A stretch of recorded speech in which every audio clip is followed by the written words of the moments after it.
बहरापन जो है, जो हियरिंग लॉस जो हम कहते हैं, वो पेशेंट ये प्रेजेंट करता है कि सुनने में प्रॉब्लम हो रही है, सुनने में दिक्कत हो रही है, सुनाई ठीक से नहीं दे रहा है। कभी कभी तो पेशेंट बहुत क्लियरली बोलता है कि सुनने में कहीं ना कहीं हमें पहले से ज़्यादा अब डिफरेंस लगने लगा है, या फिर हम जैसे दूर बैठते हैं तो हमें आवाज़ नहीं आती है, या फिर घर पे कोई जैसे बुलाता है तो हमें नहीं पता लगता। ये बहुत कॉमन सिम्टम है। कुछ कुछ पेशेंट्स जैसे और ज़्यादा इसको क्लियरली बोलते हैं कि सुनाई तो हमें देता है, लेकिन जो बात करते हैं वो क्लैरिटी हमें नहीं पता लगती।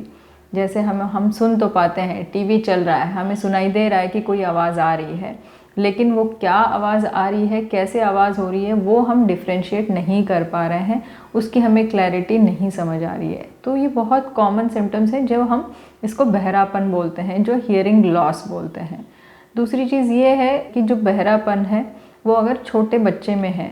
तो उसका सिम्टम यूजुअली उसके घर वाले बोलते हैं कि जैसे हम बच्चे को आवाज़ लगाते हैं लेकिन बच्चा अपना चलते जा रहा है, बच्चा मुड़ के नहीं देख रहा है, अपनी आवाज़ को नहीं पहचान पा रहा है, या फिर जैसे हम उसका नाम बुलाते हैं तो वो रिस्पॉन्ड नहीं कर रहा है। ये बहरापन, ऐसे सिम्टम्स सुन के या फिर ऐसे कंप्लेंट सुन के हमें ये पता लग जाता है कि ये बहरापन हो रहा है या फिर इनमें सुनाई की प्रॉब्लम शुरू हो रही है। बहरापन रोक सकते हैं ये जानने के लिए सबसे पहले ये जानना ज़रूरी है कि बहरापन हो क्यों रहा है। बहरापन के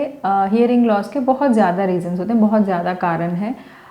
जैसे अगर हम बात करें कि जो हमारा कान है, कान के अलग अलग हिस्से होते हैं, जो हमारा एक्सटर्नल ईयर है, जो हमारा मिडल ईयर है और इनर ईयर है। इनर ईयर के बाद जो हमारी हियरिंग नर्व है जो ब्रेन तक जाती है, जो साउंड वेव्स लेके जाती है। तो एक्सटर्नल ईयर की जैसे हम बात करें तो एक्सटर्नल ईयर में जो बाहरी हिस्सा है कान का, इसमें हियरिंग लॉस का, बहरेपन के क्या कारण हो सकते हैं। बहरेपन का एक्सटर्नल ईयर के साथ किसी किसी में जैसे बाय बर्थ डिफेक्ट होता है कि जो एक्सटर्नल ईयर है ये पूरी तरह से बना ही नहीं है, यहाँ पे जो पार्ट है ईयर का ये मिसिंग है, ये बना ही नहीं है। तो हो सकता है वो एक कारण हो जिसकी वजह से बहरापन हो, तो वो बिल्कुल उसे हम ट्रीट कर सकते हैं अगर सिर्फ वही एक कारण है। जैसे हम मिडिल ईयर की बात करें, मिडिल ईयर में हमारा ईयर ड्रम होता है। ईयर ड्रम जो कान का पर्दा होता है, अगर कान के पर्दे में छेद है, कान के पर्दे में कोई इन्फेक्शन है जिसकी वजह से बहरापन आ रहा है, जिसकी वजह से सुनाई कम हो रही है, तो वो भी बिल्कुल ट्रीट हो सकता है। उसके अलावा कान के पर्दे में जब इन्फेक्शन की वजह से सूजन आ जाती है, वो भी ट्रीट हो सकता है जब हम सूजन को या इन्फेक्शन को ट्रीट कर सकते हैं। अगर हम और मिडल ईयर की बात करें तो कभी कभी ज़ुकाम की वजह से कान के पर्दे पे इफ़ेक्ट आता है। ज़ुकाम की वजह से कान के पर्दे के पीछे वाले हिस्से में ज़ुकाम का पानी इकट्ठा हो जाता है, ज़ुकाम का फ्लूइड एक्यूमुलेट हो जाता है, उसकी वजह से भी काफ़ी सारे लोगों में हियरिंग लॉस होता है। तो ये भी एक ट्रीटेबल कंडीशन है। जब ये कंडीशन होता है तो इसका भी हम ट्रीटमेंट चलाते हैं, और इसमें भी ट्रीटमेंट चलाने के बाद हियरिंग लॉस जो है जो वापस आ जाता है, हियरिंग हमारी नॉर्मल हो सकती है। इसके अलावा ईयर ड्रम के पीछे हमारे कान की जो हड्डियां होती हैं, छोटी छोटी 3 हड्डियां होती हैं हमारे कान में, जो हमारे हियरिंग वेव में हेल्प करती हैं, जो हमारी हियरिंग वेव को पास करने में हेल्प करती हैं। अगर इन बोन्स में, हियरिंग बोन्स में जो ऑसिकल्स कहते हैं, इसमें कोई भी अगर डिफेक्ट हो, जैसे कई कंडीशंस है जहाँ पे बोन जो है कान का, सुनाई का अलग अलग हिस्से में चिपका होता है या फिर काफ़ी भारी हो गया होता है, तो वो मूव नहीं कर पाती हैं, वो अपनी जगह पे फिक्स हो जाती हैं। तो ऐसे कंडीशन भी ट्रीटेबल है, इसको हम ठीक कर सकते हैं, उस बोन को हम ठीक कर सकते हैं, जिसकी वजह से हियरिंग बिल्कुल नॉर्मल वापस आ सकती है। इसके अलावा जब हम और अंदर जाएं, इनर ईयर की बात करें, तो इनर ईयर में जो हमारा हियरिंग नर्व होता है, हियरिंग नर्व वो है जो कान की सुनने की जो नस होती है, जो साउंड वेव को कान से लेके ब्रेन तक पहुंचाती है। अगर इस नर्व में डैमेज हो, या फिर इस नर्व में अंदर इनर ईयर में जो कॉक्लिया होता है, जो इनर ईयर होता है, इसमें कहीं डैमेज हो, तो ये वाली हियरिंग लॉस जो होती है ये रिवर्सिबल नहीं होती है। इसको हम नॉर्मल वापस नहीं ला सकते हैं, बट इसको हम दूसरे तरीके से इसका ट्रीटमेंट कर सकते हैं, जिसकी वजह से हियरिंग हम जो बचा हुआ है उसको रिस्टोर कर सकते हैं। बहुत कम पेशेंट्स होते हैं जिनको काफ़ी अर्ली स्टेजेस में ये पता लगे कि उनको हियरिंग लॉस हो रही है। काफ़ी बारी तो पेशेंट खुद इग्नोरेंट हो जाता है। पेशेंट ये अपने आप को एक्सेप्ट ही नहीं करना चाहता है कि हाँ मुझे हियरिंग लॉस हो रही है, क्योंकि हमारे कंट्री में अभी भी हियरिंग लॉस एक टैबू माना जाता है कि अच्छा सुनाई नहीं देता है तो ये ऐसी कोई ख़राब चीज़ है। तो काफ़ी सारे लोग तो इसको एक्सप्रेस ही नहीं करना चाहते हैं, बोलना ही नहीं चाहते हैं कि हाँ सुनाई कम दे रही है, जब तक वो इतना ज़्यादा उस चीज़ को आगे बढ़ा देते हैं कि उनके आसपास के लोगों को वो चीज़ पता लग जाता है कि हाँ इनकी सुनाई जो है वो काफ़ी कम हो गई, क्योंकि ये नॉर्मल जो पहले हम बात करते थे उस पर अभी रिस्पॉन्स नहीं दे पा रहे हैं। तो अगर हम ऐसे देखा जाए तो पेशेंट्स इनिशियल स्टेज में बहुत वेरी रेयरली, बहुत कम पेशेंट्स हैं जो इनिशियल स्टेज में ही इसको रिकॉग्नाइज़ करके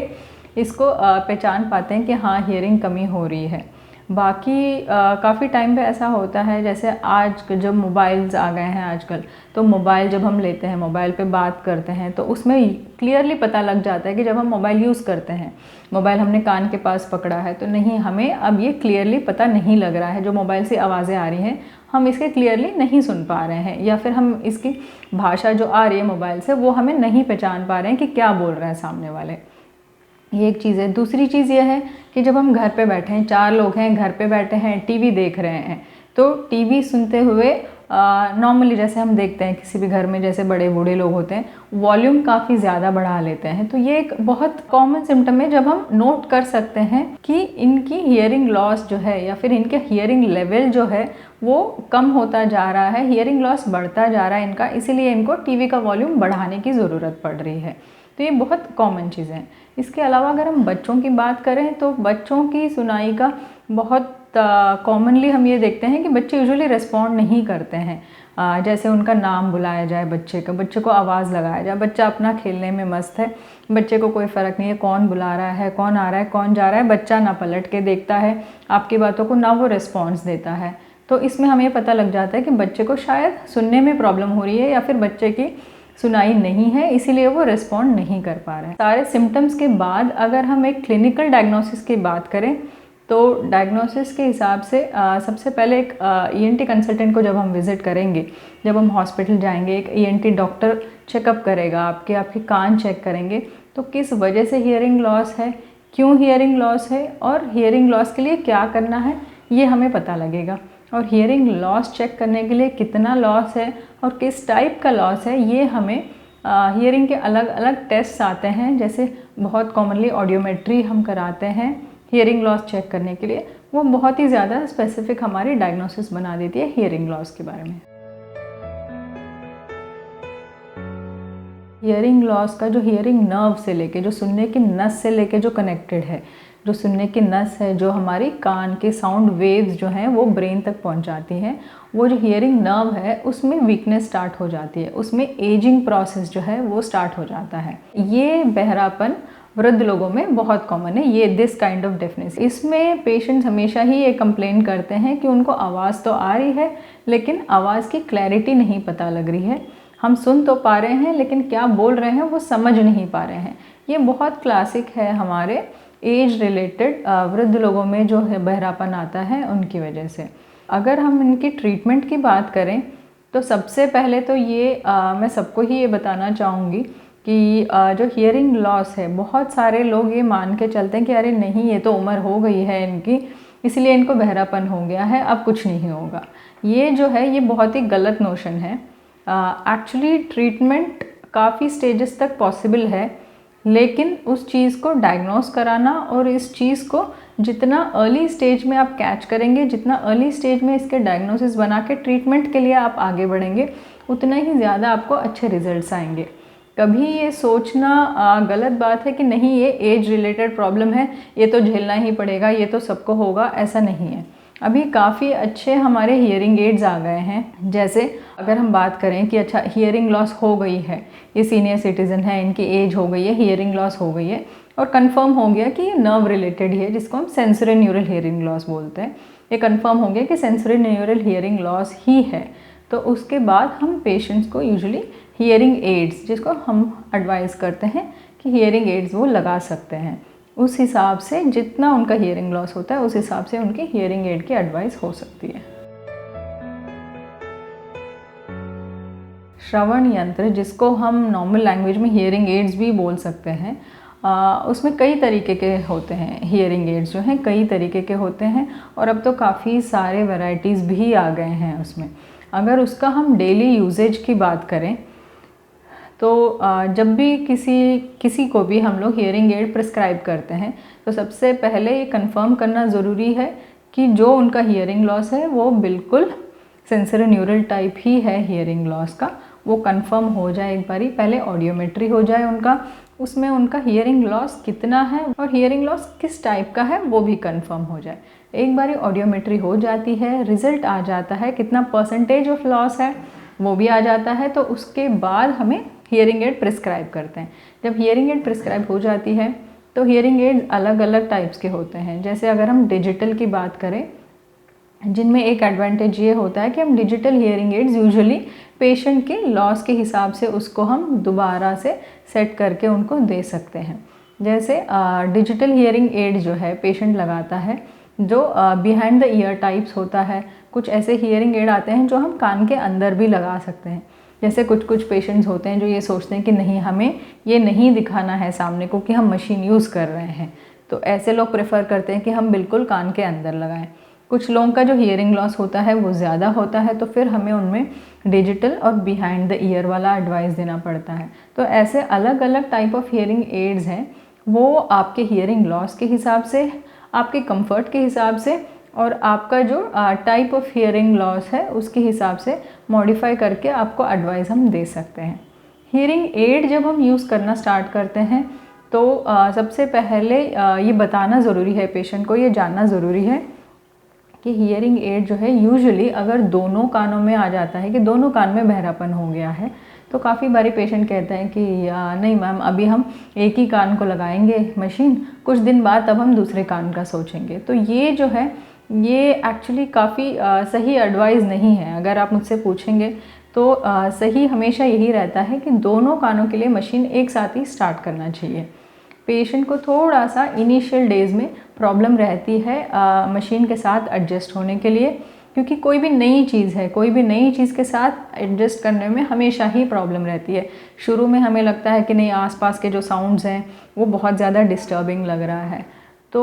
मैं आपको यही एडवाइस करूँगी कि अगर आपने मशीन यूज़ करना स्टार्ट किया है, शुरू के कुछ दिन के लिए उनको अपने घर पे यूज़ करिएगा। जब आप घर पे बैठे हैं तभी यूज़ करिएगा, या ऐसे एनवायरनमेंट में यूज़ करिएगा जब बहुत ज़्यादा शोर शराबा ना हो, ताकि ग्रेजुअली उससे यूज़ टू हो जाए, ग्रेजुअली उसकी आदत पड़ जाए आपको। एक बार आपको हियरिंग एड की आदत पड़ जाएगी, आपको पता लगेगा कि हाँ ठीक है, यहाँ की जो आवाज़ें हैं पता लगने लग रही हैं, यहाँ की जो आवाज़ें हैं उनको हम आइडेंटिफाई कर पा रहे हैं, तब आप उसे बाहर भी यूज़ कर सकते हैं। ज़्यादा डिफरेंट टाइप्स ऑफ साउंड्स जो हैं उनमें एक्सपोजर ले सकते हैं। धीरे धीरे करके उसकी आपको आदत पड़ जाएगी, तो फिर आप उसे कंफर्टेबली यूज़ कर सकते हैं।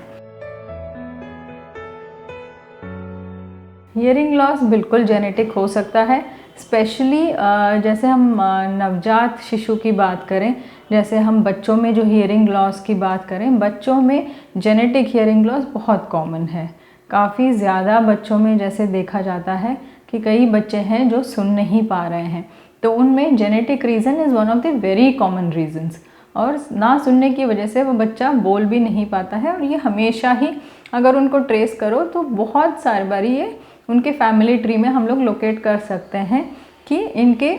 कोई भी ऐसे रिलेटिव थे, उनके शायद हो सकता है कि इनके पेरेंट्स में कोई हो, या फिर हो सकता है इनके कज़िन में कोई हो जिनको हियरिंग लॉस रहती है। तो ये बहुत ज़्यादा कॉमन है, जेनेटिक हियरिंग लॉस काफ़ी कॉमन है। एज रिलेटेड जो हम कहते हैं कि जो वृद्धों में जो बहरापन पाया जाता है उसमें भी जेनेटिक का रोल है, बट इतना ज़्यादा नहीं है जितना हम बच्चों में देखते हैं, जितना हम नवजात शिशु में देखते हैं, जितने हम छोटे बच्चों में देखते हैं जो हियरिंग लॉस है, उतना ज़्यादा हम बड़ों में या वृद्धों में उसको कोरिलेट नहीं कर पाएंगे। जेनेटिक हिस्ट्री है, एक प्रेडोमिनेंट हिस्ट्री है, बट फिर भी उतना ज़्यादा नहीं होता है जितना बच्चों में या नवजात शिशु में देखा जाता है। हियरिंग लॉस कोई ऐसे टैबू नहीं है, कोई ऐसी चीज़ नहीं है जिसको छुपाने की ज़रूरत हो या फिर जिससे शर्मनाक फील करने की ज़रूरत है। नॉर्मल हमारी बॉडी है, जैसे देखने में कमज़ोरी होती है, आंखें धुंधला जाते हैं तो हम जाके कैटरैक्ट की सर्जरी करा लेते हैं, कि जो हम चश्मा पहन लेते हैं, जैसे बाल सफ़ेद हो जाते हैं, जैसे सारे एजिंग प्रोसेस जो है, वैसे ही हियरिंग लॉस भी एक नॉर्मल एजिंग प्रोसेस है। तो उसमें ऐसी कोई बात नहीं है जिसकी वजह से उसको छुपाया जाए, जिसकी वजह से ये फील किया जाए कि नहीं नहीं ये किसी को बताया नहीं जा सकता। तो जब भी लगेगा कि हियरिंग लॉस हो रही है, चाहे वो बड़ों में हो, चाहे यंग पॉपुलेशन में हो, चाहे वो बच्चों में हो, किसी भी एज ग्रुप में हो, hearing loss is just a symptom. उसको किसी भी नॉर्मल आम बीमारी की तरह समझें, और हमेशा जब भी लगे कि ऐसा कुछ लग रहा है तो इमीडिएटली अपने ईएनटी स्पेशलिस्ट को विज़िट करें, एक बारी चेक कराएं, अपना क्लियर डायग्नोसिस बनाएं कि क्या है, जिसका ट्रीटमेंट है उसके लिए बिल्कुल उसकी ट्रीटमेंट लेनी चाहिए।